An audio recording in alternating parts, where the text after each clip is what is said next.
Hello and welcome to Rathods IAS. Today in this session, we are going to see current affairs of 26th April 2024. So first of all, we are going to take PDF of Hindu and we are going to pick out the articles which are relevant from our examination point of view.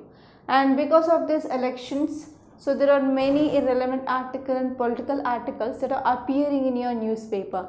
But don't read those. So they will fetch you nothing.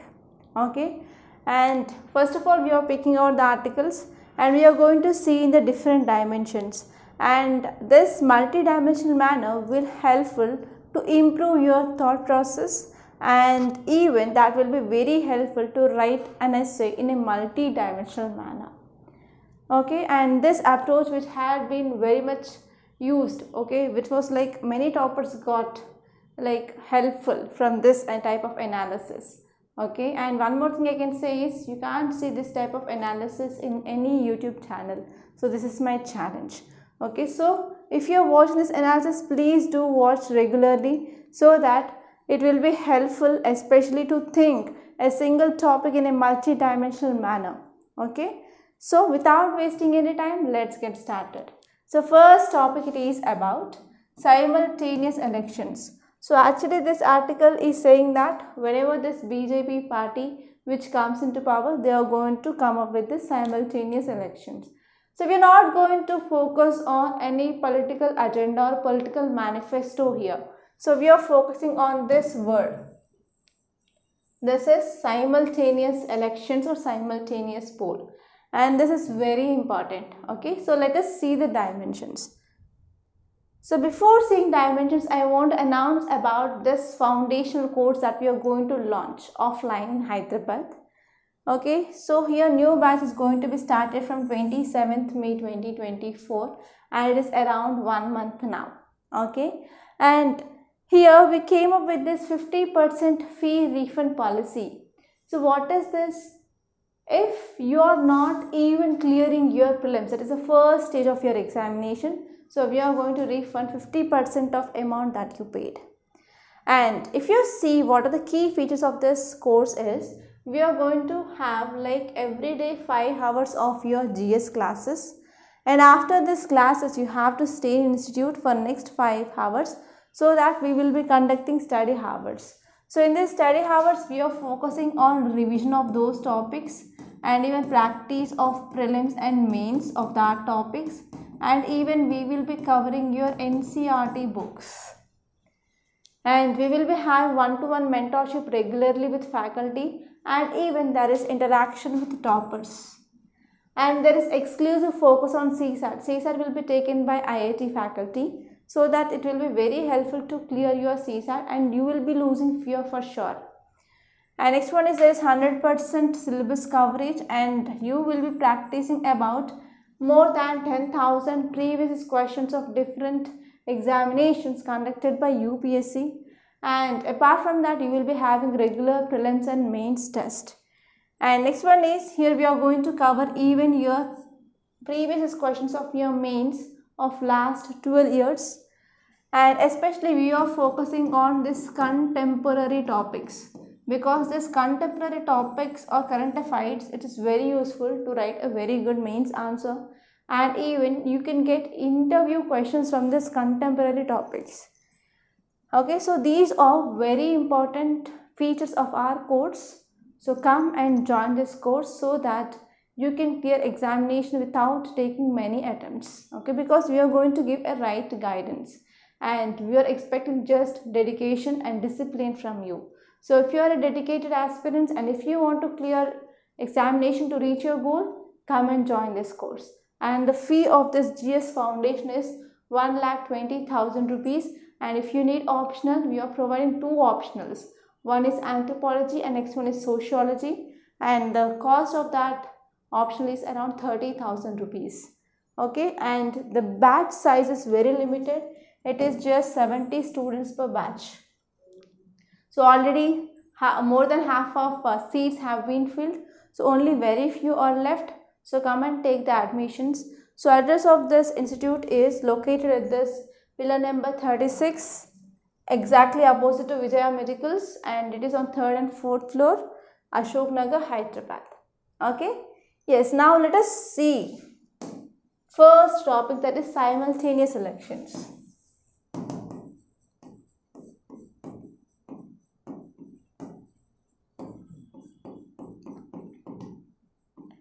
So through this Hindu analysis, I will be trying to give you maximum information. So if time constraints will be there, means I will be giving just ideas and you have to work on that. Okay.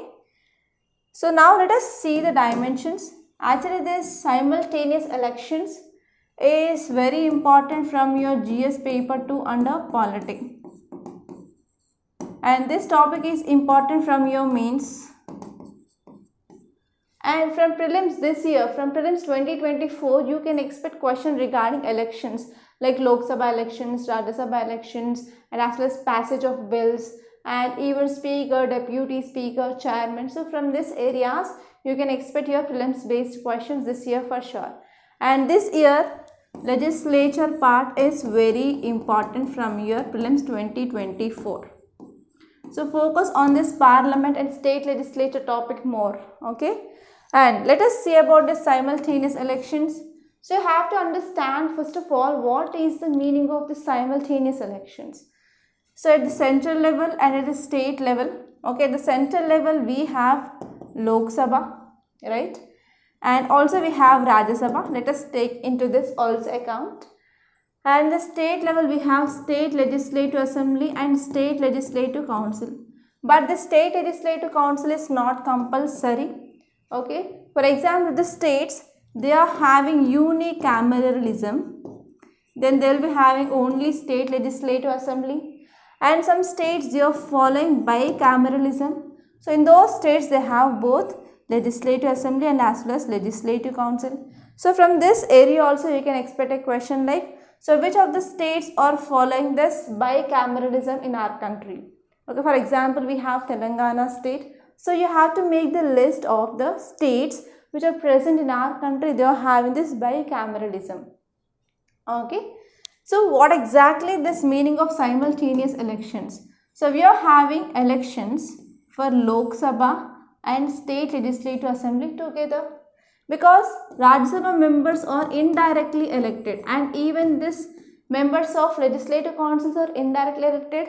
So here people, they will be directly electing this Lok Sabha members and State Legislative Assembly members. So here Election Commission of India, which is conducting elections for Lok Sabha and as well as State Legislative Assembly together at the same time. So this is the concept called as simultaneous elections.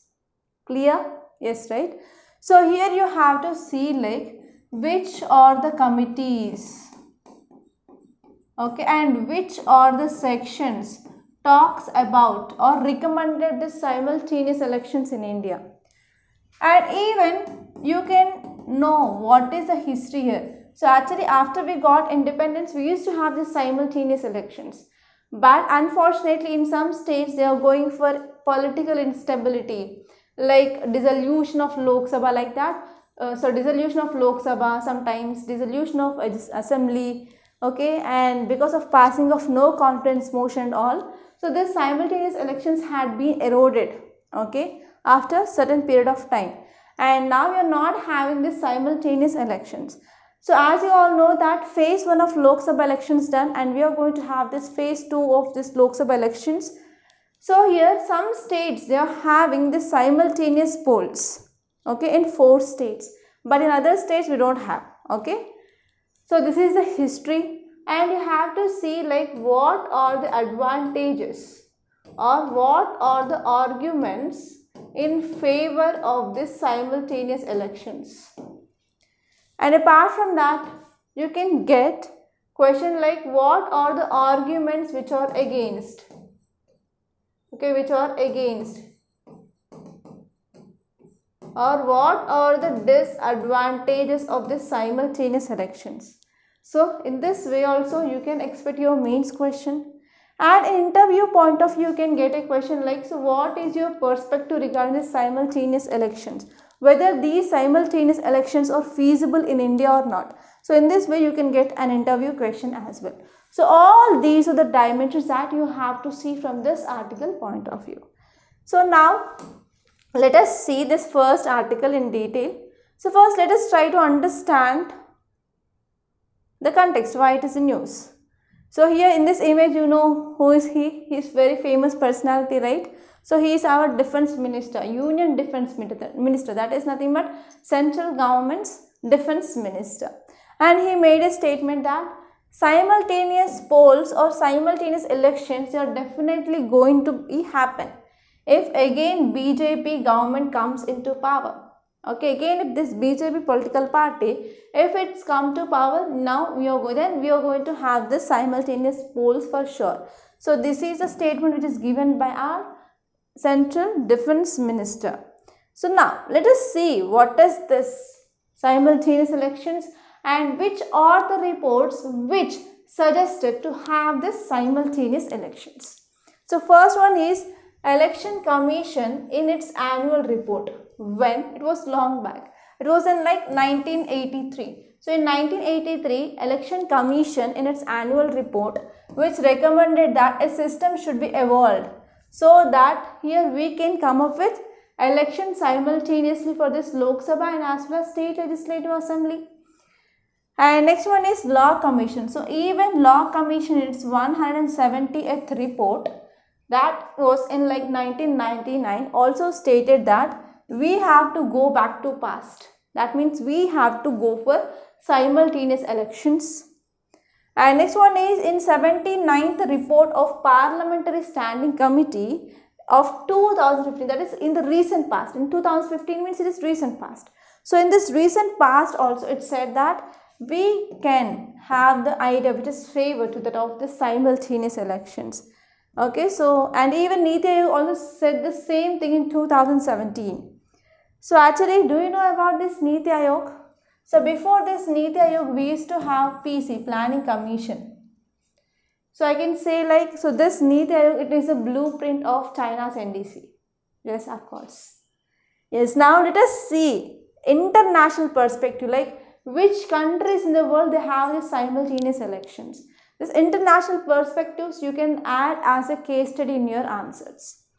So like if you see South Africa, in South Africa elections to national level and as well as at the state level, that is provincial legislature, they will be held simultaneously for 5 years. And municipal elections, they will be conducted 2 years later after forming of state government and central government. So in South Africa, they are following the simultaneous elections. And this one is even in Sweden. So if you are taking any ranking, for example, happiness or environment, any ranking, so Sweden, Norway, like Norwegian countries, they will be topping the list, right? So one example of that Norwegian countries is Sweden. And this Sweden also going for elections at the national legislature and local bodies or municipal assemblies, they are held on a fixed date. Okay. So for Sweden and South Africa in the world, they are following this simultaneous elections. So we can also move on the same lines. Okay, so these are the two case studies. And let us see like arguments which are in favor of this one nation, one election. So this simultaneous elections or simultaneous polls can also be called as one nation, one elections.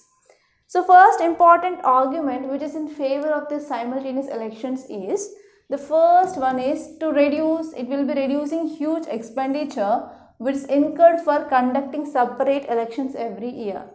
Okay, so if you are going for conducting of separate elections for Lok Sabha in 1 year or like state legislative assembly elections or another year, that will be like increasing of burden on exchequer, that will lead to huge expenditure.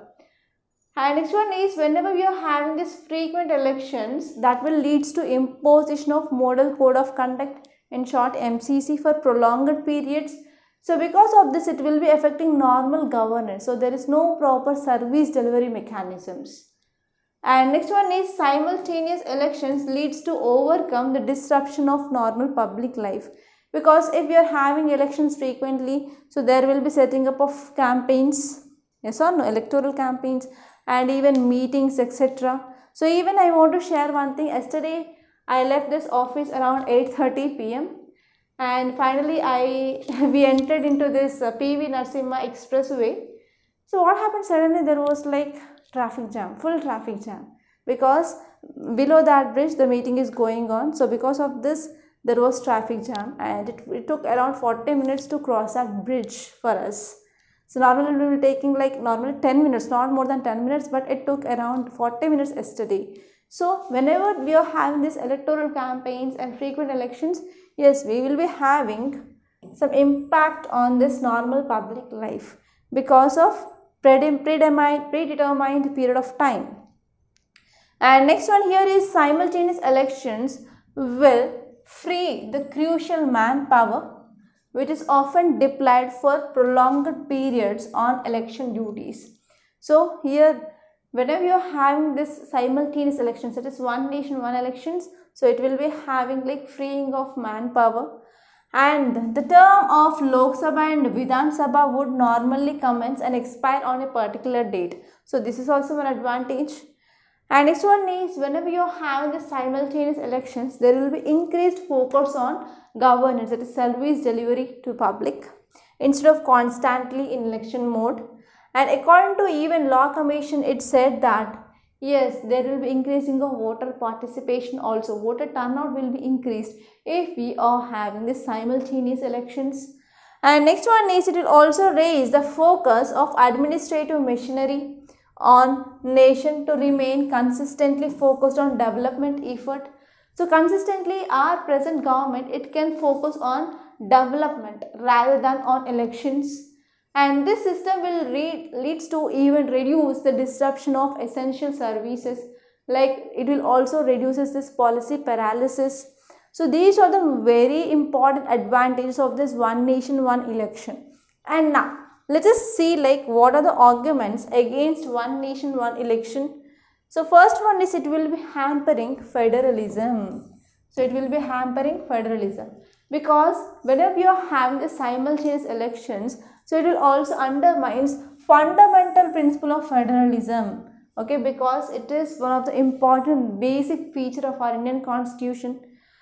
And next one is we can also see like logistical challenges. So all states and central governments, they are facing like massive logistical challenges, including coordinating the schedules and allocation of resources. It will be like a great challenge. And next one is regional variations. So whenever we are coming up with simultaneous elections, it may not account for the regional variations adequately. Some regions are like remote areas, so they will be not focused much, so that here regional disparity will comes. And next one is financial implications. So whenever we are going for conducting elections, it is expensive and even it requires a significant resources like manpower. And next one is there will be also issue of dissolution. So whenever there is premature dissolution on account of no confidence, means what can we do? We can't do anything. And this one is holding simultaneous elections for the whole country has many practical difficulties for Election Commission of India.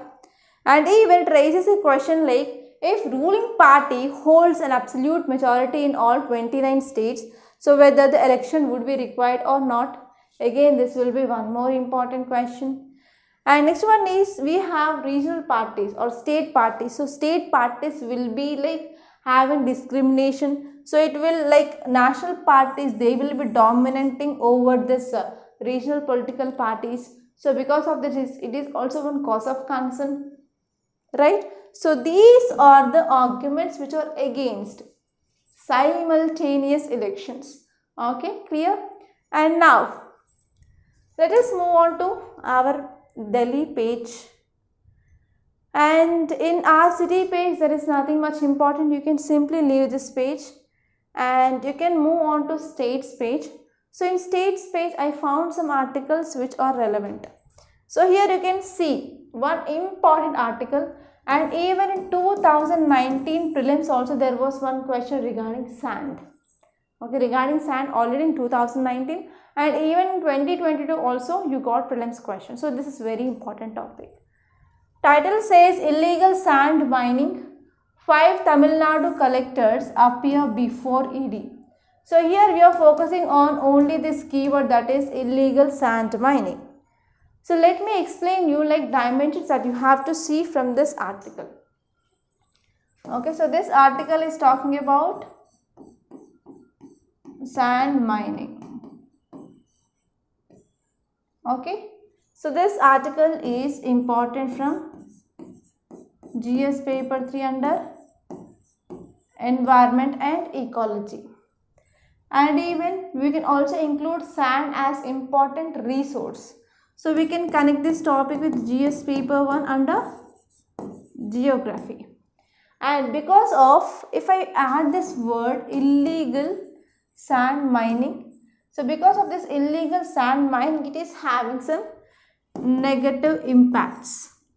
So we can connect this with GS paper 3 under disaster management. Okay, so these are the three subjects that we can see from this single topic. So here let us see the dimensions. So here you have to see like what is this sand. So what is the meaning of sand and what are the uses of sand. So if you know the uses, then you can understand why illegal sand mining is happening. Okay, and you have to see like what is the impact. So if you are going for this illegal sand mining, what will be the impact? So this impact part you can get a mains question. So from this, what is the sand and what are the uses and what are the acts which are present? So from this area you can expect prelims based question. Okay, especially you have to see the location where you are from, and you have to see like state which we are seeing like high and illegal sand mining is happening. If you are from that state, you can expect interview question from that area. So what is your opinion regarding illegal sand mining?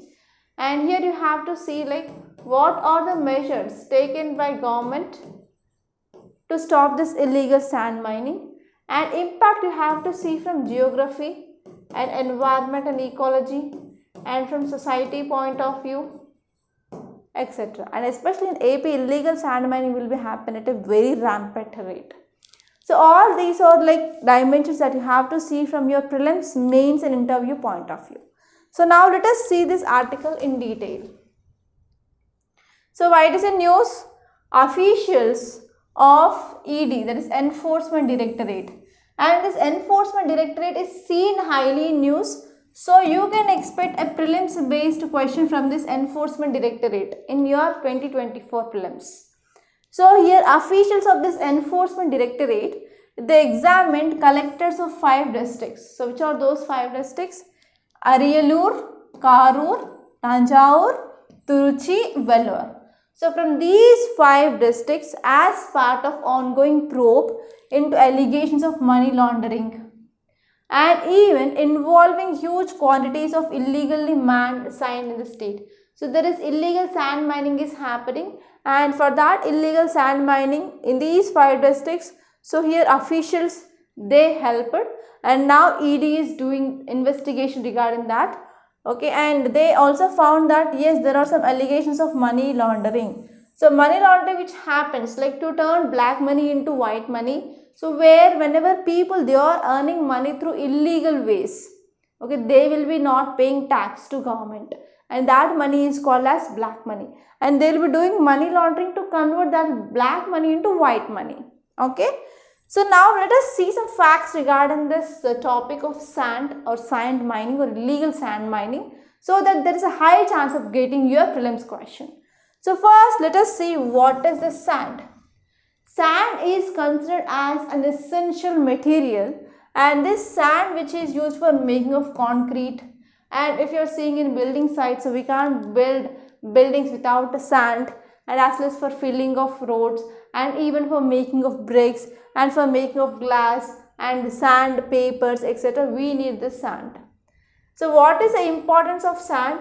Sand plays a very important and strategic role in delivering ecosystem services. So it is delivering ecosystem services, and even it will be helpful for maintaining of biodiversity, and even it supports economic development and providing livelihoods within communities. And next, if you're talking about the sand mining, according to UNEP, United Nations Environment Program, sand mining, that is extraction of sand, it is the primary natural sand and sand resources from natural environment, and especially they are mining the sand to extract valuable minerals for subsequent processing. And let us see what are the reasons for this illegal mining of sand. So first one is there is high demand for sand and even there is limited supply of sand. So the need for sand, which has led to proliferation of sand mining, with the principal driver of this crisis being rapid urbanization. So because of rapid urbanization, because of there is increasing of building, construction in these urban areas, so there is very high demand of sand in the market. And the legal supply of sand often falls short. So whatever the legal supply is there, it is always falling short. So because of this, people, they are going for illegal sand mining. And next one is unholy nexus. So because of corruptions in these regulatory bodies and law enforcement agencies, so this is one important reason that is leading to this illegal sand mining. And whenever there is nexus between illegal miners and officials, so it is also leading to overlooking or neglecting these illegal activities. And especially you can see one important judgment which is given by Goa bench of Bombay High Court, which said that DGP nor Chief Secretary, they were seriously interested in preventing illegal sand mining in state. So because of this political nexus, so whenever the issue which comes into picture, so they are acting like negligible. Okay, they are not taking much serious action. They are neglecting the issues. And next one is poverty and unemployment. So in certain regions, poverty and lack of alternative livelihood opportunities.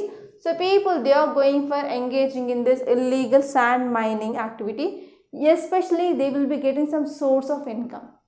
For example, workers that take banks of Son River to retrieve Pilasona. Pilasona is nothing but yellow gold.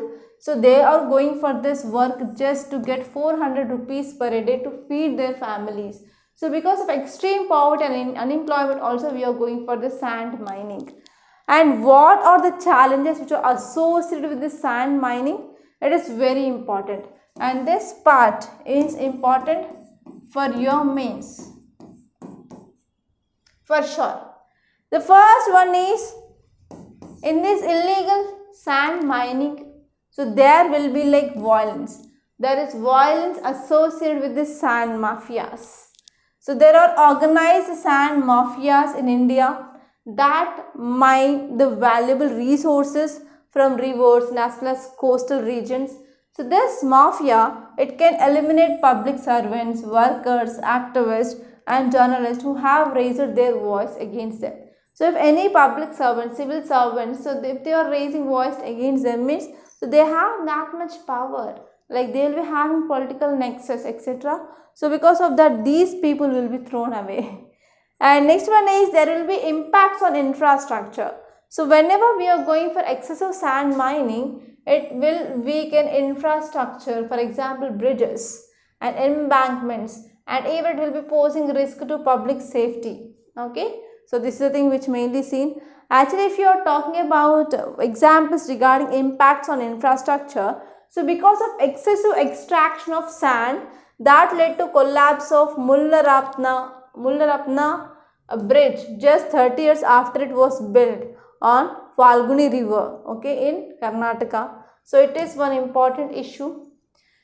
And next one is environmental challenges. So because of this illegal sand mining, it will lead to severe environmental degradation. For example, it will lead to like erosion of river banks and disruption of ecosystem, and even there will be loss of biodiversity in this region. And next one is, whenever we are going for illegal sand mining, it will also lead to very slow replenishment. So every year billions of tons of sand are extracted from lakes, riverbeds, coastlines and deltas. But here the process by which sand can be naturally replenished is very prolonged, very slow. So because of this, it is having disruption on ecosystem and even it causes biodiversity loss. And let us see the next one, that is water quality issues. So sedimentation caused by excessive mining, that will lead to increased turbidity in water. So because of this, whenever turbidity is increasing, that will be also having effect on this biodiversity or aquatic life, and even water will be made like unfit for consumption. And next one is, there is also threat to aquatic life. So whenever there is illegal sand mining, that will lead to devastation of rivers. For example, in case of Narmada, Chambal, Betwa in Madhya Pradesh, and Bharatpuzha river in Kerala, and National Chamber Sanctuary which had been affected, and even in Rajasthan, Madhya Pradesh and UP, they faced wide range of illegal sand mining. And if you see here, the sanctuary which is listed as an important bird and biodiversity area, so which is well known for its population of critically endangered gharials, so it had been affected a lot. And next one is loss of revenue for government.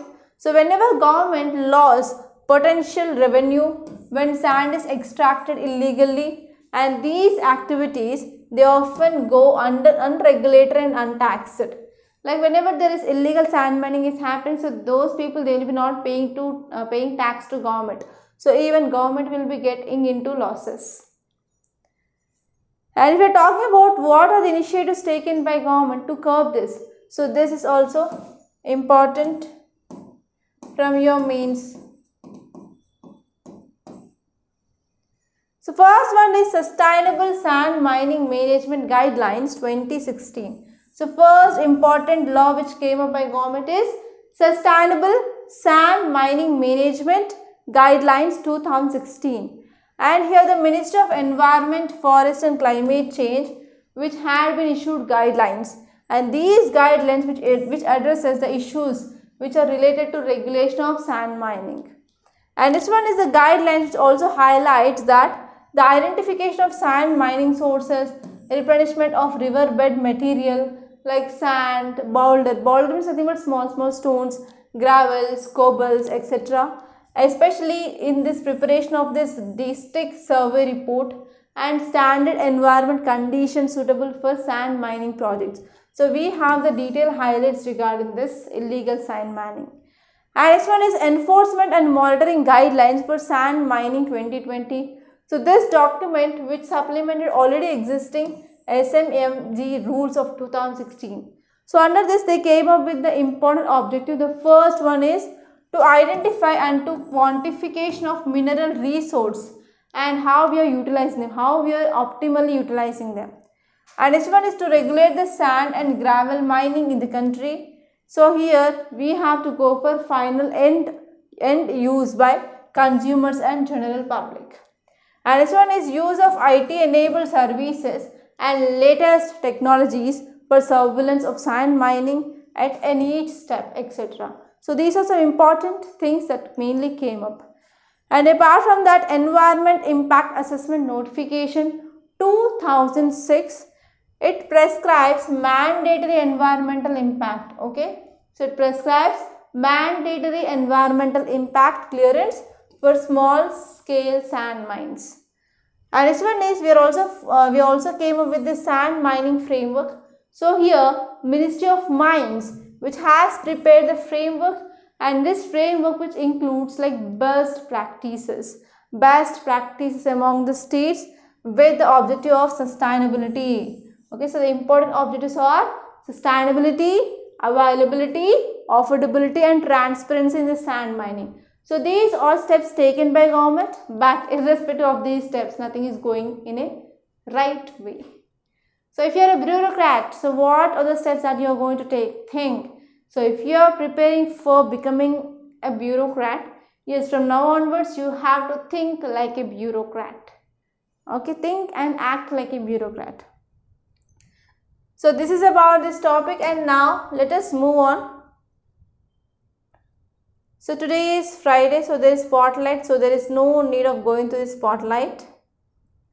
And the next one is Metro Plus, so there is no need of going through this Metro Plus even. And you can move on to this editorial page. So first topic, it is about courting action. court should deal firmly with violations of existing food safety regulations. So here this article is talking about especially fast moving consumer goods, and like recently Patanjali case issue, and as well as one report which said like there is increased sugar levels in Nestle. So after watching this or after reading these articles, I changed my strategy of giving food to my kids, and I moved towards like buffalo milk instead of Nan Pro for my kids, which is from Nestle. And even I am trying to find some alternative for Cerelac, but they are not accepting other foods, so I have to try more because I am getting very little time to spend with my kids.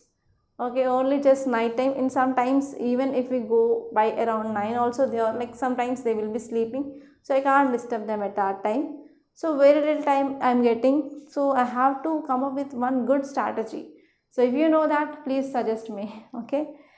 Yes, here this article is talking about fast moving consumer goods, and even there is publishing of misleading advertisements of Patanjali case.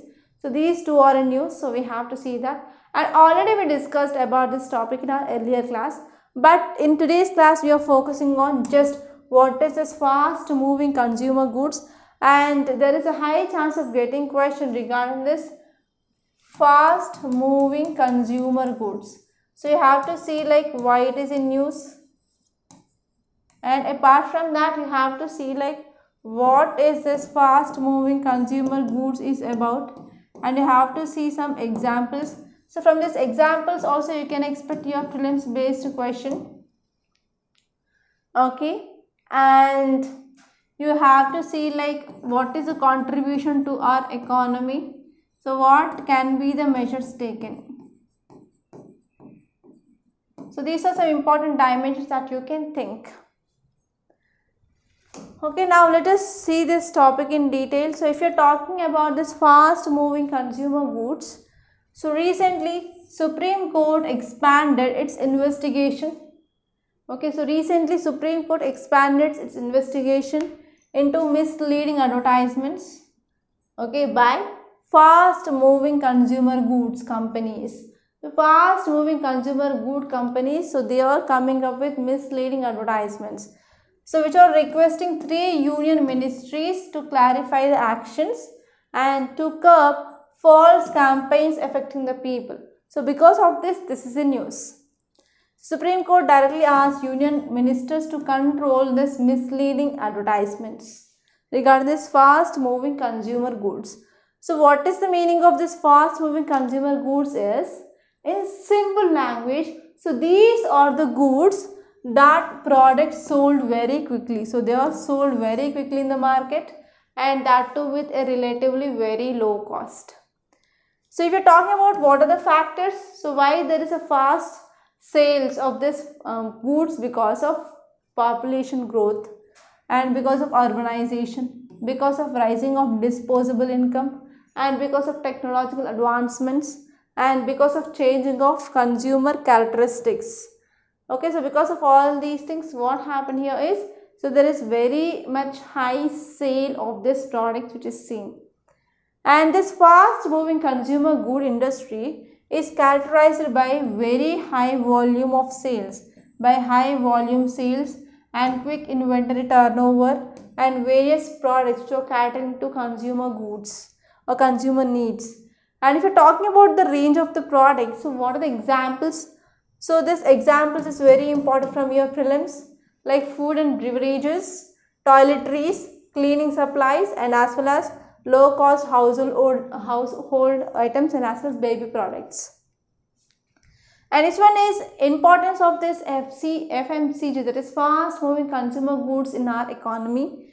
So here these goods are vital component of global economy, and they are significantly contributing a lot to GDP.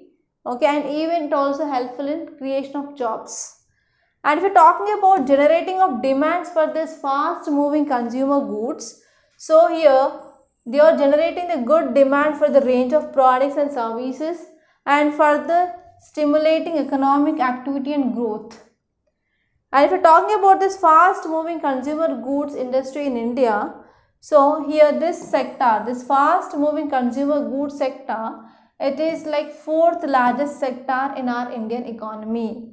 And if you're talking about contribution from urban and rural areas, so from urban areas the contribution is more compared to that of rural areas. Okay, in 2022 urban sector which is contributing 65%, but in the same year, so a rural area is contributing just 35%. And this one is product category breakdown. So household and personal care products, they make around 50% of industry sales. So how much? That is 50% of industry sales, and even household or healthcare which claims around 31 to 32%, and food and beverages, they account for 18 to 19%. So this is very important. And if you are talking about employment statistics, it provides even employment to around 3 million people, and approximately 5% of total factory employment in India, they are coming from this sector. So this sector is very important, and even regulation of this sector is very important. Clear? And now let us move back to our Hindu page. So here there is one article, it is talking about stability in Maldives. India should not allow monsoon wind to affect ties between two countries. So actually you might be knowing about the background, right? So I will be explaining you the background and you have to work on ground. Okay? Yes, so this article is talking about India-Maldives relations. It is talking about India-Maldives relations.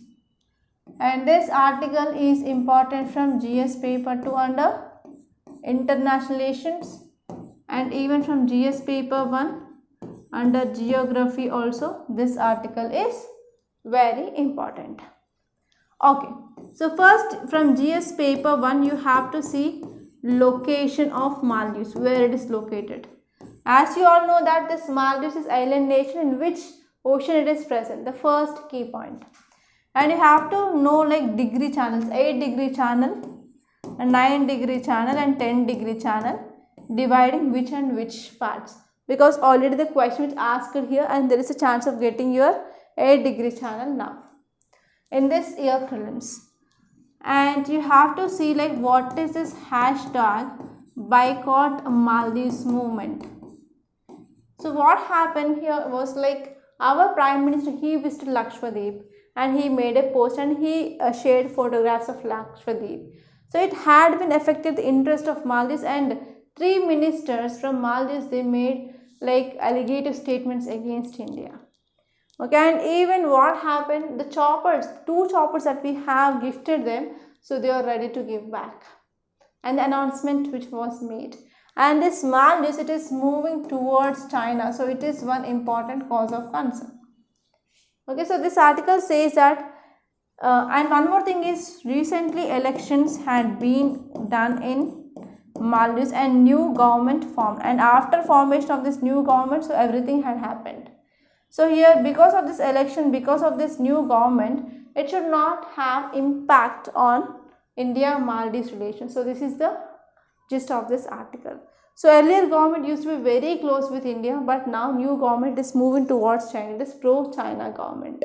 So this article says that even though we are having like new government, it should not affect our India-Maldives relations. So this is about this topic. And there is one more important article, that is about the Gaza war, the war on Gaza and America's paradoxical role. So this article is talking about US role in this Israel-Palestine issue. It is very, very important.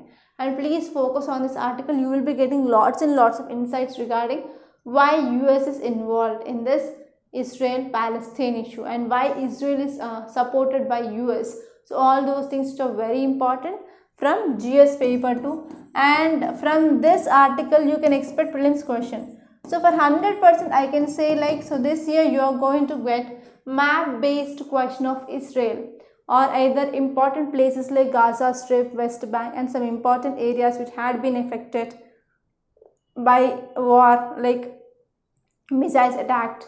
And even you have to see like Mediterranean Sea, and as well as Red Sea, and some important channels which are connecting the two bodies like that. So in this way you can expect a question for sure in your prelims 2024. So please let me know which are the countries sharing boundary with Mediterranean Sea. So please pause the video and please let me know. So by the time I will be having some water. Okay.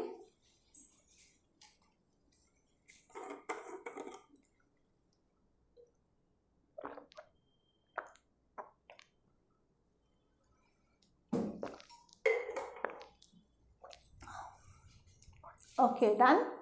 Okay, let us continue. Okay, so here in this Israel-Gaza war, I will give you some data like people who died and who injured. So around 34,000 people they were dead, and nearly 33,000 Palestinians and 1,200 Israelis and 97 journalists, so they lost their life. So out of this 33,000 are from Palestinians and 1,200 from Israelis, and around 97 journalists they had been lost their life. So most of the Israeli casualties, they were the result of attack by Hamas. So Hamas attacked on October 7, 2023. So because of this, it is an important reason for the casualties. And over 100 hostages, they still remain unaccountable. And there has been growing criticism of Israel for this massacre. Okay, there is also increasing of criticism that is seen. And here Western allies are also equally important for this massacre. So one important Western country that we can take into account is US. US is very much responsible, and US has been one of the primary supporter of Israeli statehood. Okay, and even I can say US is the first country to recognize Israel as well, and US had helped Israel to survive and in an extremely hostile neighborhood as well. And even superficially, so now they are talking about two-state solution, okay, and even in 1973 urban Israel war in various forms including US president, so he talks about that, and even Bill Clinton's parameters for this new two-state solution they asked, and even George Bush, he also came up with a roadmap for the peace, and US Secretary of State also came with 6 principles. So with all these examples, we can say that US, it is coming up with superficial, okay, only superficial solution for the establishment of peace in this region. And US may act as a natural neutral arbiter, but it has been forced behind Israel's settler colonialism. Okay, and even recently in United Nations Security Council resolution, first US abstained. First US said that US vetoed this resolution, but later on we can see like US had been abstained this resolution, so it had not used its voting, okay, in this United Nations Security Council. So under this Biden administration especially, US-Israel relations which have been relatively low because of this Benjamin Netanyahu's attack on judiciary, and even coalition was like far right, and even attack of Al-Aqsa Mosque, but the work on this Abraham Accords that had been continued and was like forming as a fundamental of Israel-US ties. And now even now also we have this Israel-US ties are very strong, and US is Israel's largest trading partner, and it is also contributing to around 16% of Israel's military expenditure. And next one is US is also at the forefront of rallying Western allies like UK, Canada and France. So here these countries are also supporting this Israel. And even here US had blocked resolution for humanitarian pause early on this crisis, and administration even bypassed Congress to allow weapons sale. So even US started increasing of weapons sales to Israel. But Israel near absolute destruction of Gaza. So after absolute destruction of this Gaza Strip, so now they are coming up with decreasing of support to Israel. And Mr. Biden is facing pressure from even other parties, and even they are pressuring, like international community is also pressuring US to come up with a ceasefire. Okay, US also recently abstained from voting on this United Nations Security Council resolution. And even if you are talking about this article, it says that Israel's war on Gaza serves as a brutal reminder of massacre. Okay, so because of this, all countries need to come together and to come up with a solution for this issue, and we have to establish peace and stability in this region. So this is about this topic. And now let us move on to next topic. So if you go on to this opinion page, so there is one article which is talking about, can green credits benefit India's forest or not? So here you have to focus on this word called as green credit. So what is this green credit program? So when we came up with this program, so what are the advantages of the benefits of this program? So all these things are very, very important. And this topic, it is important from both your prelims and as well as your mains. So from both mains and prelims point of view, it is very important. So now let us see this article directly. So here we are going to talk about what is this Green Credit Initiative. So our Prime Minister, he launched this Green Credit Initiative program on the sidelines of COP28 which held in 2023. Okay, so in UAE, in Dubai, so this COP28 held. On the sidelines of this COP28, our Prime Minister, he came up with an announcement of this Green Credit Initiative. So it is an initiative within the government's lifestyle of environment, that is life movement. So our government came up with this life movement in COP26. In COP26, we came up with this life movement. On the sidelines of this life, we came up with this Green Credit Initiative in 2023. So this concept of this life was introduced by our Indian Prime Minister at this COP26 which held in Glasgow in 2021. So actually this life, it is focusing on international mass movement towards mindful and deliberate utilization and to protect and preserve environment. So this Green Credit program which mainly introduces like market-based approach to incentivize 8 identified environmental activities. If you are doing this 8 identified environmental activities, then you will be getting incentives from the government. So the important objectives of this Green Credit program, it is to establish a mechanism where participants, they could earn incentives, that is in the form of green credits, and those credits, they can be tradable. So especially we are focusing on water management, we are focusing on afforestation and as well as sustainable agriculture, waste management and air pollution reduction, mangrove conservation and restoration, eco-mark label development and sustainable building and infrastructure. So in all these areas, if you are doing some things, then you will be getting incentives. So recently in 2023, we came up with this green credit rules. So what are they? So from these green credit rules also you can expect your prelims based question. Okay. So these rules, they were notified on 12th October 2023 under the Environmental Protection Act of 1986. So under this Environmental Protection Act of 1986, we have these rules. So these rules, they put in place a mechanism and we are focusing on encouraging voluntary environmental positive actions. So we are focusing on voluntary environmental positive actions that will result in issuance of green credits. And in initial phase, here voluntary tree plantation is envisaged on degraded land. We are focusing on wasteland and watershed area, etc. And we are focusing especially on control and management of forest departments. And if you are talking about what is the significance of this green credit program, so first and the foremost thing here is it is going to encourage people, not only public, even private businesses and even cooperatives and small scale industries and forestry companies and farmer produce organizations to come and to take some voluntary environmental actions. And next one is, it is very important tool that aims to assess and to reward several ecosystem services so that green initiatives may maximize profit. So you are focusing on increasing of profits beyond carbon. And next one is, the program will provide like project proposals, proponents access to carbon markets. And next one is, we are also focusing on organic farms and farmer producer organizations, and we are bringing together to measure and to promote ecosystem services.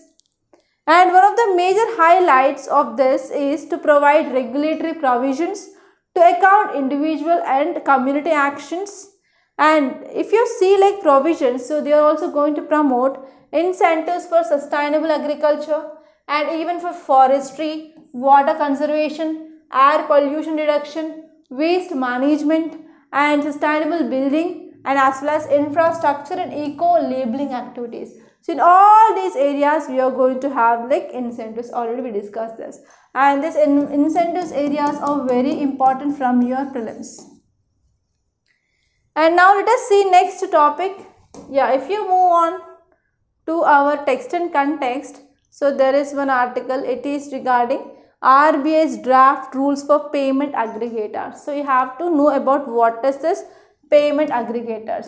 So many of you might be using this online payment system, right? So if you want to do international payments, for example, we will be using this PayPal, and even in our website, okay, if you want to purchase any course, so here we are using this Razorpay. It is also one payment software, okay, like that. So payment aggregators or payment solutions we are using. So here recently RBI came up with a draft to regulate this payment aggregators. You have to know that. So now let us see this topic in detail, and this topic is important from your economy point of view, okay. Economy, which comes in your GS paper 3, and there is a high chance of getting your prelims and mains question from this topic. So why it is in news?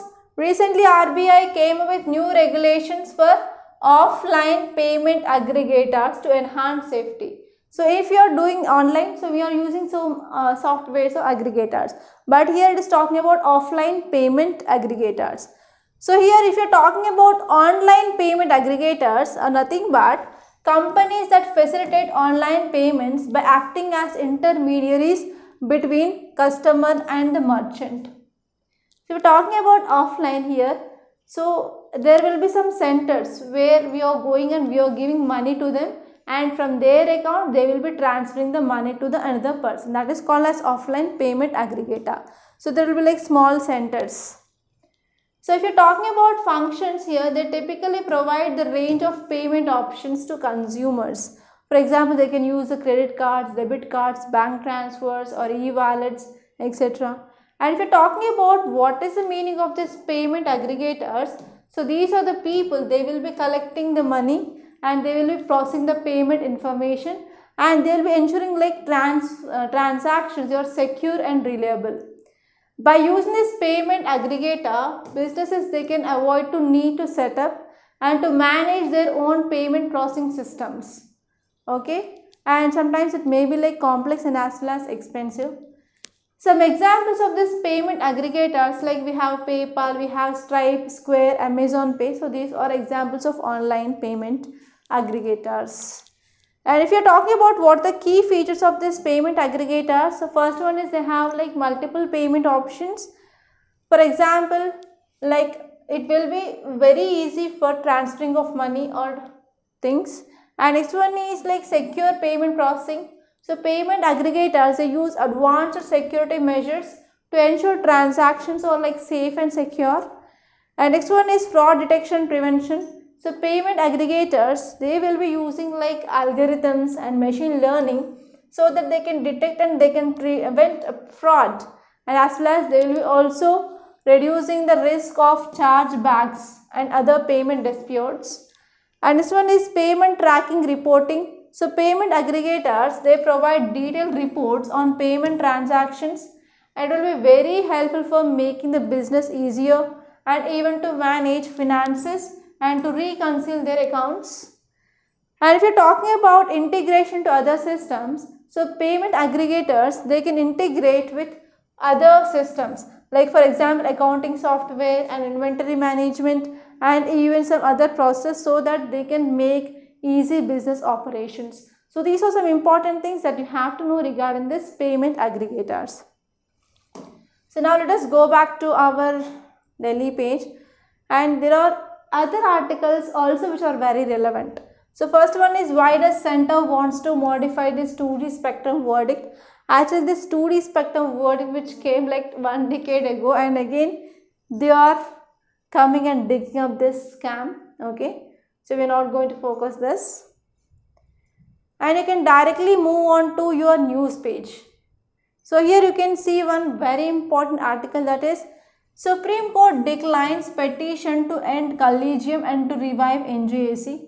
So actually this NJAC Act, which had been made null and void by our Supreme Court, and now there are some petitions of filed that, so we have to end this collegium, we have to come back to this NJAC, but here Supreme Court declines the petition. So here you have to know about what is NJAC Act, that is 99th Constitutional Amendment Act, and you have to see like what is this collegium system, and it is clearly given in your M. Lakshmikant book, in your judicial, in your Supreme Court chapter it had been given.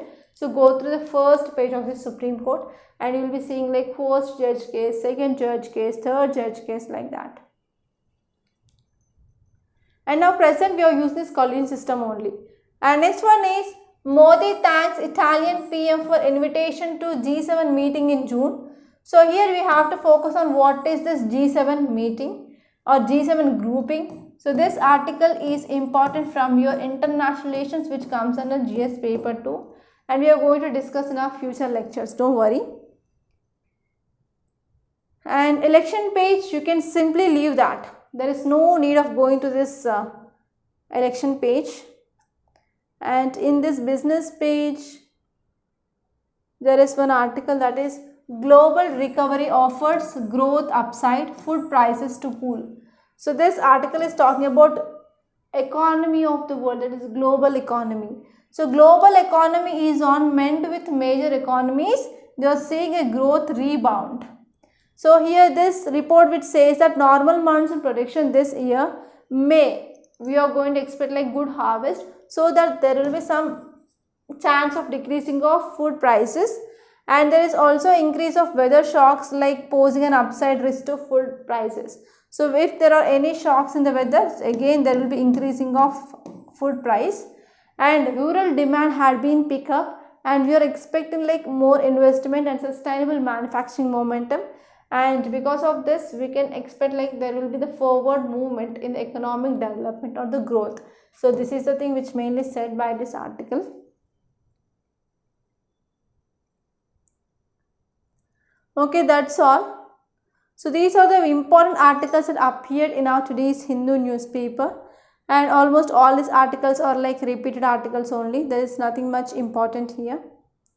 Okay, so that's all for today, and I will be showing like where can you get the notes of this class.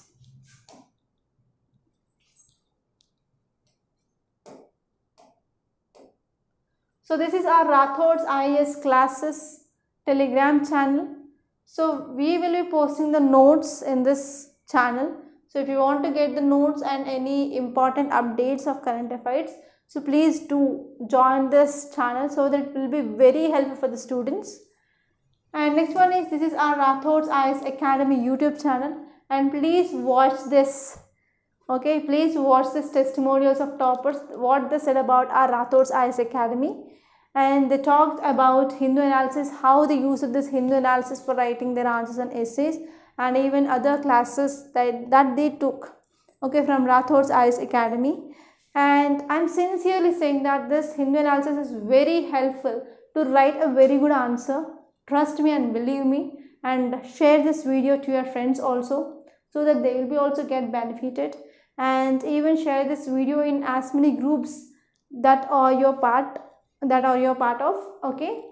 And do subscribe to Rathods IAS Academy, and even we are providing online foundation course for UPSC CSC Prelims cum Mains Foundation, and the cost of this online course is just 20,000 rupees only. You can take this online course, which included recorded plus live classes and mains answer writing practice and weekly live sessions, and as well as if you want to take single subject module, you can take single subject module also.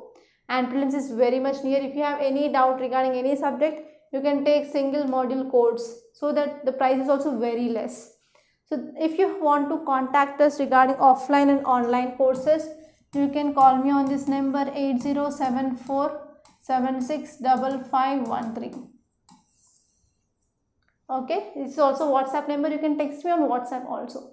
That's all for today. I hope you enjoyed this class, and don't forget to subscribe to Rathods IAS Academy, and please do join this Telegram channel. And one more request is, I am giving this Google review link in the PDF of notes of this Hindu. So click that link and please do give your honest review and also like your rating, and that will be helpful for us and that will be supporting us.